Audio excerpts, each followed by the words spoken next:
दोस्तों, आज के iFactioner के लर्निंग वीडियो ट्यूटोरियल में हम इंग्लिश के 4 कंफ्यूजिंग वर्ड्स जिनमें शामिल हैं M double E T meet, M E A T meet, M A T mat और M A T E mate के डिफरेंट मीनिंग को समझेंगे।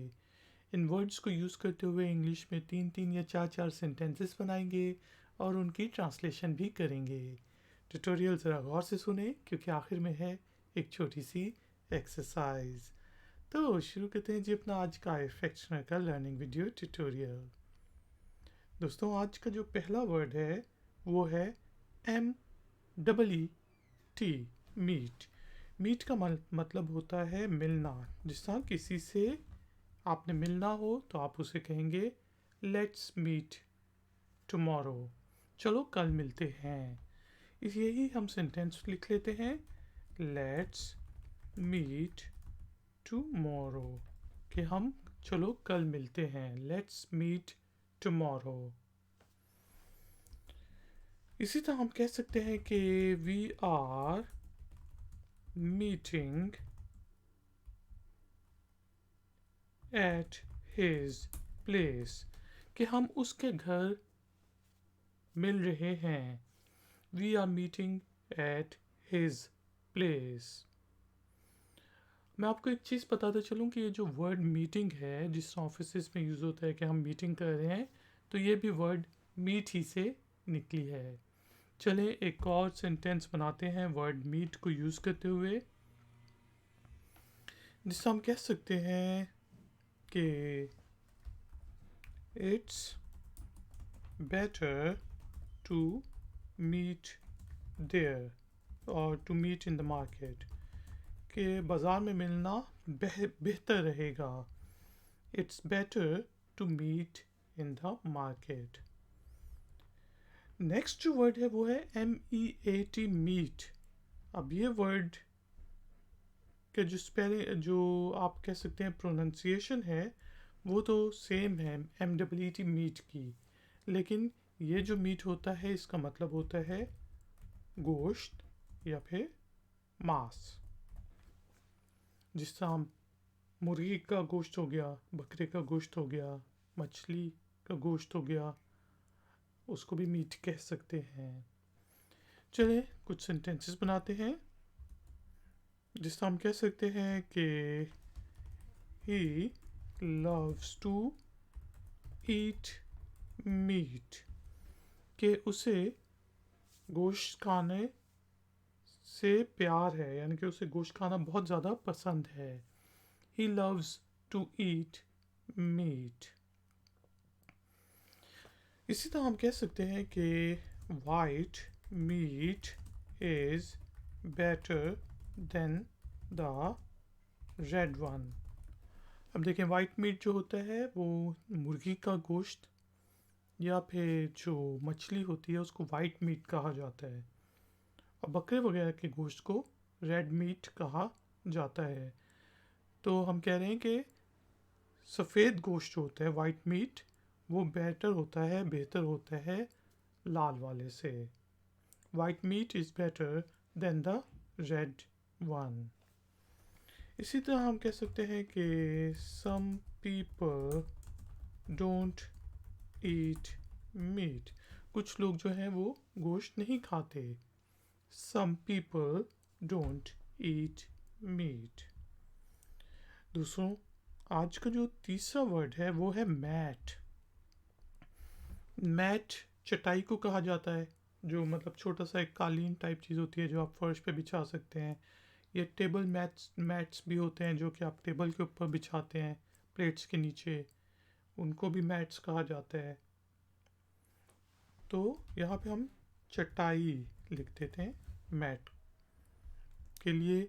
और अब कुछ सेंटेंसेस बनाते हैं जिस तरह, जिनको हम आम रोज़मर्रा में यूज़ कर सकते हैं। You should clean the mat, आपको चटाई को साफ करना चाहिए। You should clean from under the mat, कि आपको चटाई के नीचे से साफ करना चाहिए। You should clean the mat. इसी तरह हम कह सकते हैं कि we need a new mat for our room. We need a new mat for our room. हमें अपने कमरे के लिए नए मैट की, नई चटाई की ज़रूरत है। इसी तरह हम कह सकते हैं कि I like your table mats. कि आपके टेबल के ऊपर जो मैट्स पड़े हुए हैं, छोटे चटाइयाँ पड़ी हुई हैं, रुमाल टाइप पड़े हुए हैं, वो मुझे पसंद हैं। I like your table mats. चलिए चलते हैं चौथे वर्ड की तरफ, और वो है मेट। अब मेट जो होता है, वैसे तो हम आमतौर पे ब्रिटिश इंग्लिश में दोस्तों के लिए यूज़ करते हैं, कोलीग्स के लिए यूज़ करते हैं, फ्रेंड्स के लिए ख़ास तौर पे मेट। लेकिन मेट के और भी मीनिंग होते हैं, और उनमें से ये होता है, जिस तरह लव बर्ड्स होती हैं या चिड़िया ही होते हैं, तो उनमें एक मेल होता है, एक फीमेल। तो जो ये दोनों होते हैं, मेल के साथ उसकी मेट है फीमेल, फीमेल के साथ उसका मेट है मेल, तो वहाँ से ये वर्ड मेट का निकला है। इसको हम वर्ब के तौर पे भी यूज़ करते हैं, जिस तरह बर्ड्स आपस में मेट करती हैं, उनका मेटिंग सीज़न होता है, जिसके बाद बच्चे पैदा होते हैं, अंडे निकलते हैं, अंडों में से बच्चे निकलते हैं। तो मेट के ये 3 डिफरेंट मीनिंग हो सकते हैं, जिनमें से एक हम पहले कर देते हैं दोस्त, या फिर चिड़ियों का जोड़ा, या फिर मेटिंग सीज़न जिस तरह होता है, उसको भी हम मेट कह सकते हैं। चलिए अब हम कुछ सेंटेंसेस बनाते हैं, जिससे हम कह सकते हैं कि he is my best met.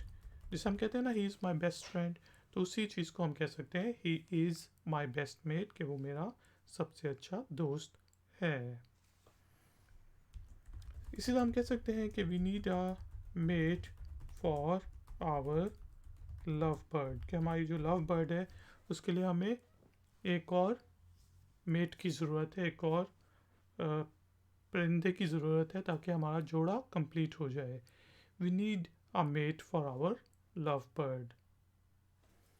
इसी तरह हम कह सकते हैं कि जिस तरह mating season of, let's suppose eagles कर देते हैं, कुछ भी कर सकते हैं, कोई भी बर्ड्स हो सकती हैं, विल स्टार्ट सून, के ईगल्स का मेटिंग सीज़न जो है वो जल्द ही शुरू हो जाएगा।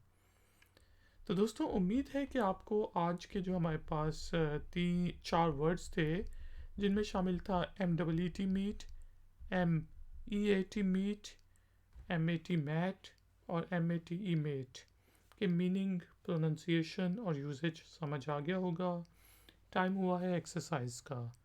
तो एक्सरसाइज के तौर पे आपने ये जो 4 वर्ड्स हैं, इनमें से सिर्फ 2 वर्ड्स को यूज़ करते हुए इंग्लिश में दो से एक सेंटेंस बनाना है, और उसे नीचे दिए गए कमेंट्स बॉक्स में पोस्ट कर देना है। मैं आपको चेक करके बताऊंगा कि उस सेंटेंस में कोई गलती तो नहीं। वीडियो पसंद आई है तो लाइक का बटन ज़रूर प्रेस करें, वीडियो को शेयर करें, और अगर आप नए हैं तो चैनल की सपोर्ट के लिए और नई नई नोटिफिकेशंस के लिए चैनल को सब्सक्राइब करके बेल आइकन भी प्रेस कर दें। क्वेश्चंस और कमेंट्स के लिए आप कमेंट्स बॉक्स को यूज़ कर सकते हैं। मिलेंगे एक और नए वीडियो ट्यूटोरियल में। Until then, take care, keep learning, keep enjoying. Good day.